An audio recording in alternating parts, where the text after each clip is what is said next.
अस्सलाम guys welcome back with other video. और आज हम देखेंगे किस तरीके से हमारे पास रीअब्जॉर्प्शन हो रही होती है late distribute and cortical collecting tubule में, क्योंकि इन दोनों का हमारे पास मैकेनिज्म और इसमें जो भी ट्रांसपोर्टर सेल्स वगैरह सेम है, तो इसलिए हम दोनों को जो है ना वो इकट्ठे ही पढ़ लेते हैं। ठीक है, तो हम कहते हैं इसमें हमारे पास जो है ना वो टू तरह के हमारे पास सेल्स होते हैं। एक हमारे पास जो है ना वो इंटरकलेटेड सेल्स होते हैं और दूसरे हमारे पास जो है वो प्रिंसिपल सेल्स होते हैं। ठीक हो गया, ये हमारे पास जो है ना वो मेन यहाँ पे हमारे पास दो सेल्स जो हैं वो हमारे पास प्रेजेंट होते हैं। अब हम कहते हैं कि हमारे पास जो इंटीग्रेटेड सेल्स होते हैं ना वो मेनली हमारे पास एसिडोसिस एंड हमारे पास जो है ना वो हाइड्रोजन और हमारे पास HCO3 जो है ना उसके साथ हमारे पास कंसर्न होते हैं, जबकि प्रिंसिपल सेल हमारे पास सोडियम एंड पोटाशियम के साथ हमारे पास कंसर्न करे होते हैं। ठीक है, तो सबसे पहले हम प्रिंसिपल सेल्स जो है ना वो उसको हम देखते हैं कि किस तरीके से वो हमारे पास काम कर रहा है।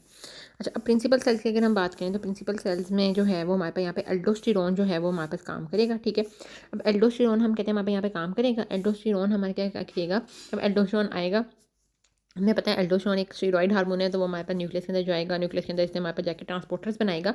तो यहाँ पे हमारे पास क्या होगा कि सोडियम की हमारे पास रीएब्जॉर्प्शन हो रही होती है और पोटाशियम जो है वो यहाँ पे हमारे पास एक्सक्रीट हो रहा होता है।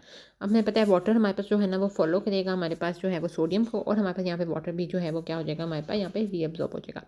ठीक है, तो हमें ये पहली पता है एल्डोस्टेरोन ये काम कर रहा होता है, हम पहले बहुत दफ़ा पढ़ चुके हैं। तो हमारे पास क्या करना है, aldosterone bind with the receptors, go to the nucleus, वहाँ पे हमारे पास जीन होगा, जीन में प्रोटीन्स बनाएगा, प्रोटीन में सोडियम चैनल बनाना है, पोटाशियम चैनल बनाना है, सोडियम पोटाशियम ATPase बनाएगा, क्योंकि सोडियम पोटाशियम ATPase इसको ब्लड में लेके जा रहा है और ब्लड से लेकर आ रहा है।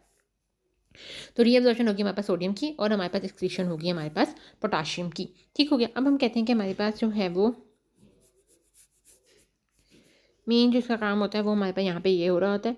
अब हम कहते हैं हमारे पास जो यहाँ पर हमारे पास डायोरेटिक्स काम करे होते हैं प्रिंसिपल सेल्स के अंदर, वो हमारे पास पोटाशियम स्पेयरिंग डायोरेटिक्स होते हैं। जबकि हमने पहले लूप डायोरेटिक्स पढ़ा, हमने थायजाइड्स पढ़े, हमने एसिटोजोलामाइड्स पढ़े, ये सारे हमारे पास पोटाशियम को यूरिन के अंदर एक्सक्रीट करवा रहे थे मेनली, अगर हम पोटाशियम की बात करें। लेकिन ये जो हमारे पास डायोरेटिक्स होते हैं पोटाशियम को स्पेयर करते हैं, पोटाशियम को यूरिन के अंदर एक्सक्रीट नहीं करवाते, क्योंकि ये क्या है, जो दो तरह के हमारे पास होते हैं।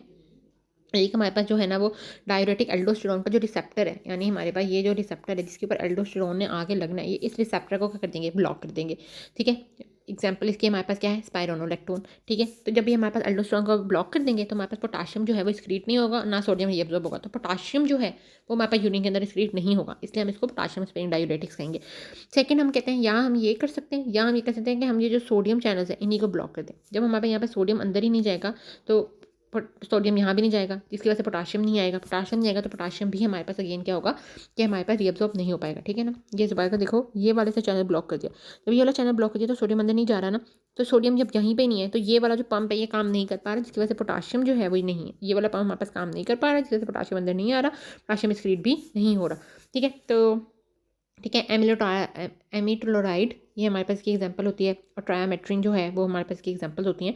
तो ये पर दो तरह के हमारे पास मतलब डिफरेंट दो मैकेनिज्म्स हैं पोटाशियम स्पेयरिंग डायोरेटिक्स के, जो ये इस तरह से हमारे पास काम कर रहे होते हैं। ठीक है, ये हमारे पास जो है ना वो सारा का सारा था हमारे पास प्रिंसिपल सेल्स के बारे में।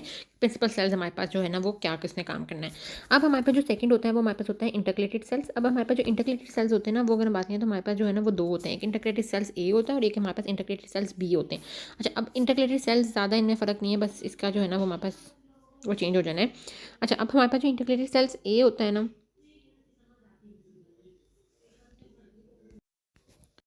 अच्छा, तो इसमें ना हम ये ज़्यादा अच्छे तरीके से हम इस डायग्राम में देख सकते हैं। अच्छा, सबसे पहले हम जो है ना वो टाइप बी इंटरक्रेटेड सेल्स की बात करते हैं।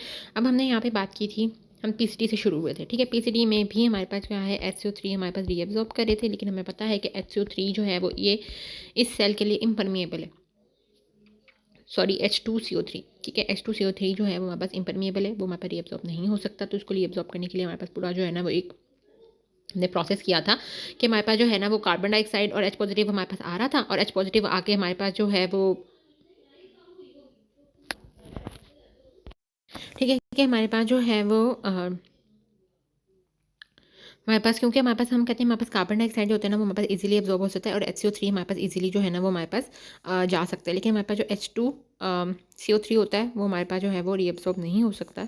तो इसलिए हम जो है ना वो ये इसमें ब्रेक डाउन हो रहा होता था। लेकिन हमने ये बात की थी कि हमारे पास जो भी पीसीटी में हमारे पास ये काम करा था, ये इन अलॉन्ग विद द सोडियम हमारे पास काम करा था, यानी HCO3 अगर हमारे पास रीअब्जॉर्ब हो रहे थे तो वो सोडियम के साथ हो रहे थे, या हमारे पास हाइड्रोजन अगर हमारे पास ल्यूबिन के अंदर रिलीज़ हो रहा था तो वो भी हमारे पास किसके थ्रू रिलीज़ हो रहा था, हमारे पास सोडियम और हाइड्रोजन के काउंटर ट्रांसपोर्ट के साथ।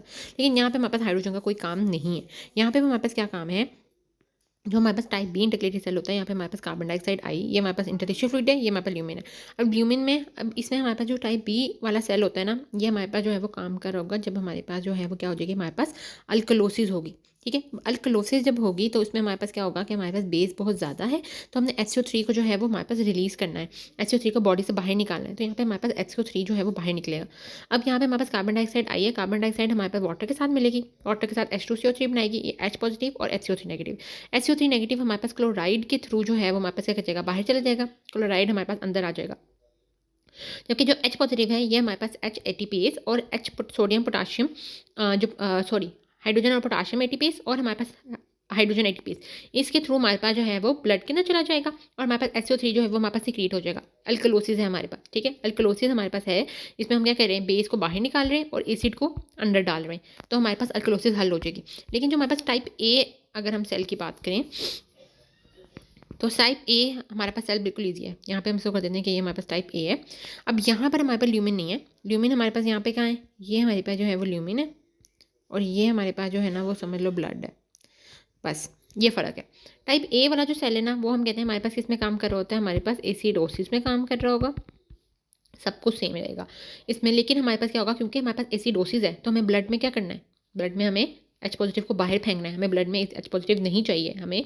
और हमें क्या करना है, HCO3 बेस को हम जो है वो ज़्यादा से ज़्यादा लेके जाएंगे, क्योंकि ऑलरेडी हमारे पास एसिडोसिस है, हमारे पास जो पीएच है वो लो है, तो हम बेस भेजेंगे ताकि पीएच हमारे पास हाई हो सके और हम हाइड्रोजन जो है एसिड है उसको बाहर निकालेंगे।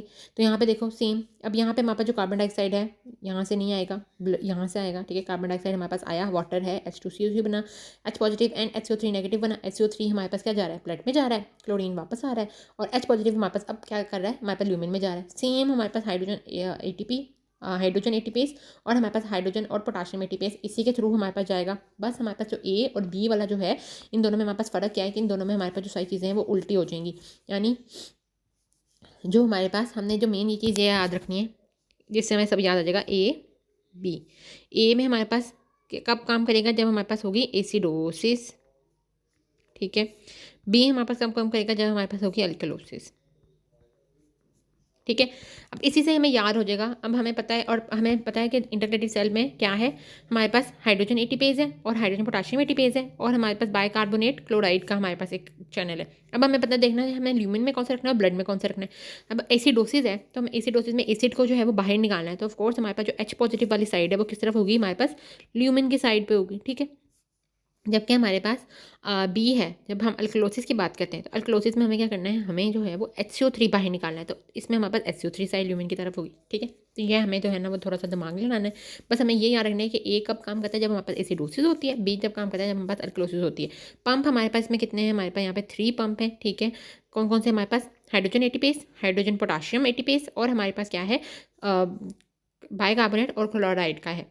ठीक है, जबकि हमारे पास PCT के अंदर जो है वो हमारे पास जो है वो sodium and hydrogen counter transport था और हमारे पास सोडियम और HCO3 को ट्रांसपोर्ट था। वो नेक्स्ट टाइम जब हम एसिड बेस वाला चैप्टर पढ़ेंगे उसमें हम डिटेल्स भी पढ़ेंगे, लेकिन इसमें हमने पहले PCT में भी मैंने आपको बताया था कि इस तरीके से हमारे पास ये जो है ना वो चीज़ें होती हैं।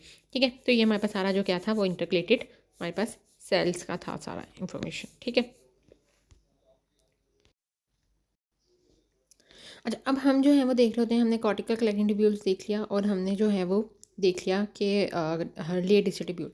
हम कहते हैं इसके अलावा ये हम कह रहे थे कि हमने पहले बात की थी कि वाटर परमिएबल रीजन होता है, फिर वाटर इम्परमिएबल रीजन होता है, लेकिन ये जो रीजन होता है वो वहाँ पर डिपेंड कर रहा होता है under the influence of the ADH होता है। तो हम कहते हैं हमारे पास ADH आएगा, तो अगर ADH होगा तो वो G स्टिमुलेटरी के 3 प्रोटीन काइनेज A को करेगा और यहाँ पर हमारे पास जो है ना वो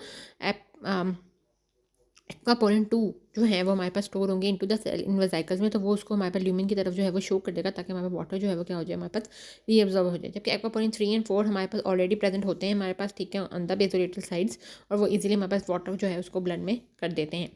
नेक्स्ट हमारे पास जो होता है वो हमारे पास होता है कलेक्टिंग ट्यूब्यूल्स इन मेडुला। अब मेडुला के अंदर हम कहते हैं हमारे पास जो होता है कि कुछ सेल जो है वो हम कहते हैं हमारे पास काम कर होते हैं लाइक प्रिंसिपल सेल्स, तो वो क्या करेंगे, रीअब्जॉर्ब करवाएंगे सोडियम को, वाटर को, और हमारे पास एक्सक्रीट करवा देंगे पोटाशियम को।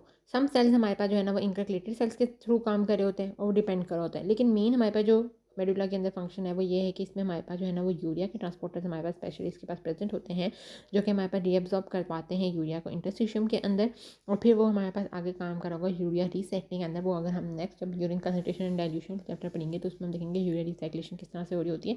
ये हम यहाँ देख लेंगे 50 हमने परसेंट कहा था तकरीबन हमारे पास यूरिया रीअब्जॉर्ब हो रही होती है पीसीटी में, तो बाकी हमारे पास यहाँ पे मेडुला के अंदर रीअब्जॉर्ब हो रही होगी। ठीक है, so that's all about this video.